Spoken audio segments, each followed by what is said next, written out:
চৈত্র মাস মানেই ভোলেনাথের ডাকে হাজার হাজার ভক্তের ভিড়। তারকেশ্বরের এই যাত্রা শুধু একটি পুজো নয়, এটা বিশ্বাস, ভক্তি আর আত্মার টান। আজ আপনারা এমন একটি পবিত্র স্থানে দর্শন করবেন যেখানে প্রতিটি পদক্ষেপে রয়েছে হর হর মহাদেবের শক্তি। আমি এখন দাঁড়িয়ে আছি ঠিক মন্দিরে প্রবেশ করার মেন গেটের সামনে। এইটা হচ্ছে মেন গেট। ওখান থেকে আপনাদের প্রবেশ করতে হবে মন্দিরের ভেতরে। ঠিক গিয়ে ডানাতে বেরিয়ে যাবেন, ডানাতে গেলে পরে আপনারা চলে যাবেন মেন মন্দিরে, যেখানে লাইন দিয়ে আপনারা গিয়ে পুজো দিতে পারবেন। এই দেখুন, এটা হচ্ছে মেন মন্দির। এখান থেকে এখন কিন্তু ভেতরে ঢোকা বন্ধ আছে। কবে কখন তারকেশ্বর যাত্রা করলে আপনারা মন্দিরের গর্ভগৃহে প্রবেশ করে বাবার মাথায় জল, ফুল, বেলপাতা অর্পণ করতে পারবেন, তার সম্পূর্ণ ডিটেলস থাকছে আমার এই ভিডিওতে। তাই সকল ভোলে বাবার ভক্তদের কাছে অনুরোধ, ভিডিওটি শেষ পর্যন্ত দেখুন, নইলে এই সত্যিটা না জানলে তারকেশ্বর যাত্রা 2026 আপনাদের অসম্পূর্ণ থেকে যাবে। হ্যালো বন্ধুরা, আরেকটি নতুন কন্টেন্টে তোমাদেরকে স্বাগত জানাই। আমি তারক, আর তোমরা দেখছো ট্রাভেল প্ল্যানার তারক চ্যানেল। আজকে আমি তোমাদের সাথে শেয়ার করবো চৈত্র মাসে কীভাবে তোমরা এখান থেকে হাওড়া স্টেশন থেকে তারকেশ্বর যাবে, কোন ট্রেন ধরবে, কোন সময় পুজো দেবে, সমস্ত ডিটেলস থাকছে আজকে আমার এই ভিডিওতে। কাইন্ডলি ভিডিওটি সম্পূর্ণ ফলো করবে। তো চলুন, আমি তোমাদেরকে এখন নিয়ে যাব হাওড়া স্টেশনের ভিতরে এবং দেখবো যে কোন প্ল্যাটফর্মে তারকেশ্বর যাওয়ার ট্রেন দিয়েছে। আমার ট্রেন আছে সকাল 9:05-এ। তারকেশ্বর যাওয়ার জন্য মূলত দুটি ট্রেন আছে, একটা হলো হাওড়া গোঘাট লোকাল আর একটা হচ্ছে হাওড়া তারকেশ্বর লোকাল। এই দুটো ট্রেনে করে আপনারা তারকেশ্বর পৌঁছাতে পারবেন। আমাদের হাওড়া তারকেশ্বর লোকাল এই মুহূর্তে দিয়েছে প্ল্যাটফর্ম নাম্বার 4-এ। দেখুন, এখানে দেখতে পাচ্ছেন Howrah Tarakeswar local platform number 4-এ দিয়েছে। এবার এখনও গাড়ি আসেনি, তো গাড়ি আসার জন্য কিছুক্ষণ আমাদের এখন ওয়েট করতে হবে। এখন বাজে ঘড়িতে সময় দেখতে পাচ্ছেন 8:59। এই মুহূর্তে গাড়ি স্টেশনে প্রবেশ করছে, আপনারা দেখতে পাচ্ছেন।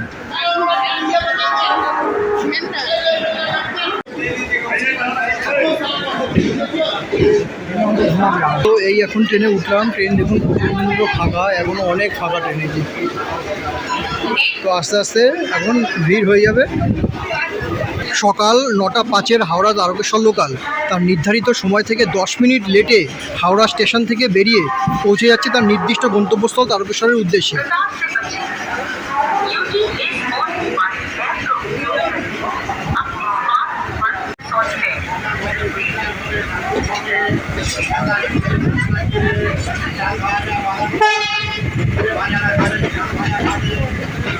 হাওড়া থেকে তারকেশ্বরের মোট দূরত্ব 57 কিলোমিটার, আর এই 57 কিলোমিটার অতিক্রম করতে মোট সময় নেবে 1.5 ঘন্টা। হাওড়া তারকেশ্বর লোকাল তার যাত্রাপথে 20 কিলোমিটার অতিক্রম করে এই মুহূর্তে এসে পৌঁছালো শেওড়াফুলি জংশন স্টেশনে। আপনারা যারা পায়ে হেঁটে তারকেশ্বর যাবেন তারা শেওড়াফুলিতে এসে গঙ্গায় স্নান করে এখান থেকে পায়ে হেঁটে তারকেশ্বর যাবে। তো ঘড়িতে সময় বেশি নেই, মাত্র 1 মিনিট এখানে দাঁড়াবে, এখনই ছেড়ে দেবে। প্রচুর ভিড় হচ্ছে দেখুন এই ট্রেনটা, শেওড়াফুলি থেকে প্রচণ্ড ভিড় হচ্ছে।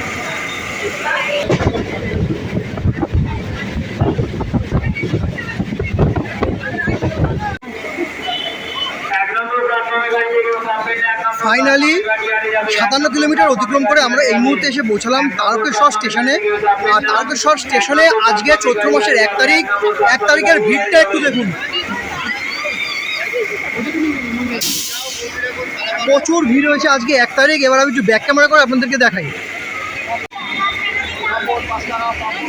দেখুন, এটা হচ্ছে চৈত্র মাসের 1 তারিখের ভিড়। দেখুন ভিড়টা তো দেখুন জাস্ট।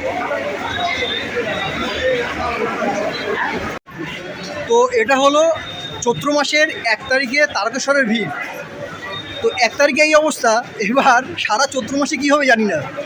তো আপডেট আপনারা যখন আসবেন তখন নিজেরাই সচক্ষে দেখে নেবেন যে সারা চৈত্র মাসের আপডেটটা কী আছে। তো এখান থেকে আমাদের 1 নম্বর প্ল্যাটফর্মে নাম হলো। এবার 1 নম্বর প্ল্যাটফর্ম থেকে আপনারা তারকেশ্বর কোন পথ দিয়ে যাবেন সেই পথটা আমি এখন আপনাদেরকে দেখাবো।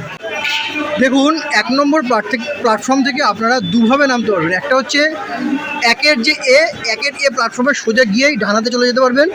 আর একটা হলো 1-এর এ প্ল্যাটফর্মে যে স্কেলিটর আছে, স্কেলিটরের এই দেখুন সোজা দেখতে পাচ্ছেন, এটা হচ্ছে স্কেলিটর। এই স্কেলিটর থেকে আমরা উপরে উঠে আবার ব্রিজ থেকে নামতে হবে, ওঠার কোনো দরকার নেই। আপনারা 1 নম্বর প্ল্যাটফর্মে এই সাইড থেকে বেরিয়ে যাবেন। আমি আপনাদেরকে নিয়ে যাব 1 নম্বর প্ল্যাটফর্মের টিকিট কাউন্টারের সামনে দিয়ে। যেটা টিকিট কাউন্টারের সামনে দিয়ে গেলে পরে আপনারা সহজেই বুঝতে পারবেন যে আপনারা কোথা থেকে যাচ্ছেন এবং কিভাবে যেতে হবে। আমরা এখন বেরিয়ে যাব ঠিক টিকিট কাউন্টারের বাইরে।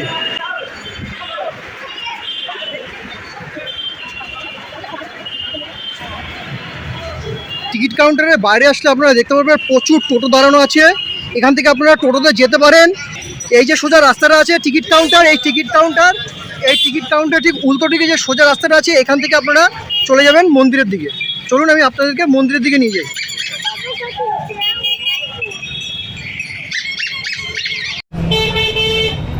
দেখুন এই যে রাস্তার দুধারে প্রচুর দোকান আছে। আমরা চলে যাবো ঠিক ডান দিক থেকে। মন্দির যখন যাবেন মন্দিরের রাস্তা হচ্ছে এদিকে। এই যে টিকিট কাউন্টার থেকে বেরোলেন সোজা দেখতে পাচ্ছেন টিকিট কাউন্টার, এখান থেকে বেরিয়েই ডান দিকের ফার্স্ট গলি বাদ দিয়েই সেকেন্ড গলিতে চলে আসবেন, সোজা চলে যাবেন মন্দিরের দিকে। এই রাস্তাটা সোজা আসলে পরেই একদম সোজা মুখোমুখি আপনাদের সঙ্গে দেখা হবে তারকেশ্বর উচ্চ বিদ্যালয়ের সঙ্গে। যদি আপনারা তারকেশ্বর উচ্চ বিদ্যালয় পেয়ে যান তাহলে মনে করবেন আপনারা সঠিক রাস্তায় আছেন। উচ্চ বিদ্যালয়ের ঠিক সামনে থেকে আমরা এরকম টার্ন নেবো, টার্ন নিয়ে চলে যাবো মন্দিরের দিকে।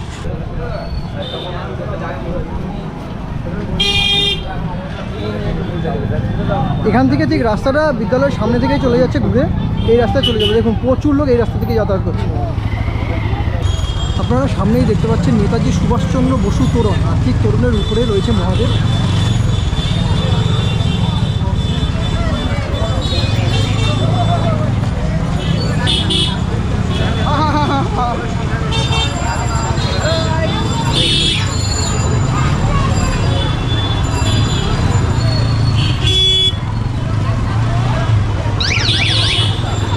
আমরা চলে যাবো ঠিক তোরণের নিচ থেকেই আমরা ভেতরে ঢুকে যাবো। এই হচ্ছে তোরণের গেট, মানে তারকেশ্বরের মেন গেট।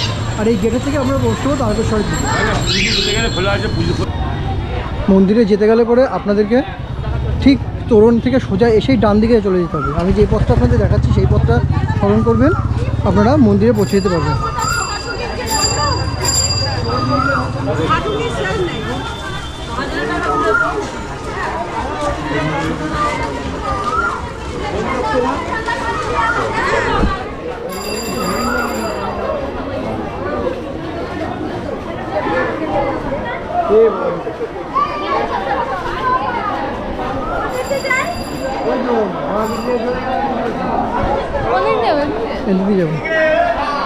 এটা হলো সোজা চলে যাচ্ছে মন্দিরের পথ। আপনারা এদিকেও যেতে পারবেন, মন্দিরে যেতে গেলে আপনারা এই হাত থেকেও মন্দিরে যেতে পারবেন। তবে আমরা যাব এই সাইড দিকে, সোজা চলে যাবো মন্দিরে।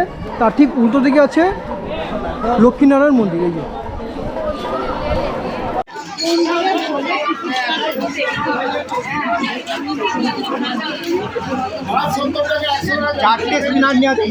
যে এই গলিতে আপনারা আসতে পারে দু হাতে কিন্তু প্রচুর হোটেল আছে। আপনারা এখানে হোটেল নিয়েও আপনারা থেকে পুজো দিতে পারবেন।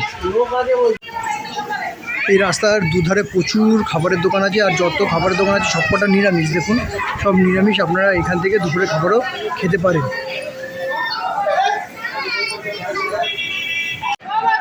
আমি এখন দাঁড়িয়ে আছি ঠিক মন্দিরে প্রবেশ করার মেন গেটের সামনে। এটা হচ্ছে মেন গেট, ওখান থেকে আপনাদের প্রবেশ করতে হবে মন্দিরের ভেতরে। ঠিক গিয়ে ডান হাতে বেরিয়ে যাবেন, ডান হাতে গেলে পরে আপনারা চলে যাবেন মেন মন্দিরে, যেখানে লাইন দিয়ে আপনারা গিয়ে পুজো দিতে পারবেন। ওখানে রেলিং করা আছে, ওই রেলিং দিয়ে আপনাদের ধীরে ধীরে এগিয়ে যেতে হবে মেন মন্দিরে পুজো দিতে। আর একটা কথা আপনাদেরকে বলে দিই, প্রতি রবিবার, সোমবার, পূর্ণিমা, যে কোনো সরকারি ছুটির দিন এই দিন আপনারা আসবেন না। যদি আপনারা চলে আসেন আপনারা ডাইরেক্ট গর্ভগৃহে ঢুকে কিন্তু পুজো দিতে পারবেন না। আর এই মাসের 20 তারিখ থেকে আমি যতটা শুনেছি, এই মাসে অর্থাৎ বাংলা মাসের 20 তারিখের পর থেকে হয়তো সম্পূর্ণ ভেতরে ঢোকা বন্ধ থাকবে। আমরা চলে এসেছি একদম মন্দিরের সামনে। এটা হলো মন্দির। প্রচুর ভিড় হচ্ছে সোমবার আজকে, দেখুন প্রচুর ভিড়। ভিড়টা একটু দেখুন। ওইখানটা হচ্ছে মেন মন্দির, ওইখানটা। আর এখান থেকে এরকম লাইন দিয়ে এসে আপনাদেরকে এই লাইন থেকে গিয়ে মন্দিরে গিয়ে পুজো দিতে হবে। দেখুন কীরকম ভিড়। আর ওই যে সামনে যেখানে দেখতে পাচ্ছেন জল যাচ্ছে, ওটা হচ্ছে নন্দীগ্রিন্দি। ওখানে গিয়ে নন্দীগ্রিন্দিতে জল ঢালতে হবে। তার উল্টো দিকে আছে মেন মন্দির তারকেশ্বর বাবা ভোলেনাথ, ওখানে বসে হবে। আমি এখন আপনাদের সামনে মেন মন্দিরটা তুলে ধরছি। দেখুন ওইখানে মেন মন্দির, ওই যে মেন মন্দির দেখতে পাচ্ছেন, এই দেখুন এটা হচ্ছে মেন মন্দির। এখান থেকে এখন কিন্তু ভেতরে ঢোকা বন্ধ আছে। প্রতি রবিবার, সোমবার, পূর্ণিমা এবং সরকারি ছুটির দিন এবং চৈত্র মাসের 20 তারিখের পর থেকে সম্পূর্ণ ভেতরে ঢোকা বন্ধ থাকবে। এই দিনগুলি দেখে কিন্তু আপনারা আসবেন। আমি বারবার করে বলছি, প্রতি রবিবার, সোমবার, বিভিন্ন সরকারি ছুটির দিন এবং পূর্ণিমা, এ কটা দিন বাদ দিয়ে আপনারা ভেতরে ঢুকে পুজো দিতে পারবেন। আর চৈত্র মাসের 20 তারিখের পর থেকে সম্পূর্ণভাবে ভেতরে ঢোকা বন্ধ রাখবে। তাই আপনারা যত তাড়াতাড়ি সম্ভব এসে ভেতরে ঢুকে পুজো দিয়ে যান। এখন কিন্তু এই মুহূর্তে চোং দিয়ে জল ঢালছে, দেখুন সবাই ওখানে কিন্তু কাউকে ভেতরে ঢুকতে দিচ্ছে না, চোং দিয়ে জল ঢালা হচ্ছে।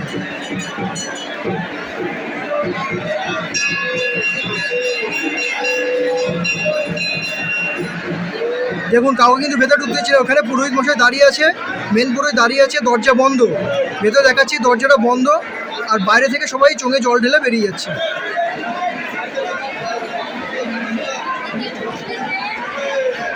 আর আরেকটা ইনফরমেশন আমি আপনাদেরকে দিয়ে রাখি, সেটা হচ্ছে এই মুহূর্তে দুধ পুকুর সংস্করণের কাজ চলছে, তাই দুধ পুকুরে এই মুহূর্তে আপনারা স্নান করতে পারবেন না। দুধ পুকুরের ঠিক পাশেই আরেকটা পুকুর আছে, ওখানে গিয়ে আপনাদেরকে স্নান করতে হবে। আমি মন্দিরের যজমানদের নিয়ে গিয়ে মন্ত্রপাঠ করে পুজো করাই, এবং রবিবার, সোমবার, সরকারি ছুটি আর পূর্ণিমা এইগুলো ভেতরে ঢোকা যায় না।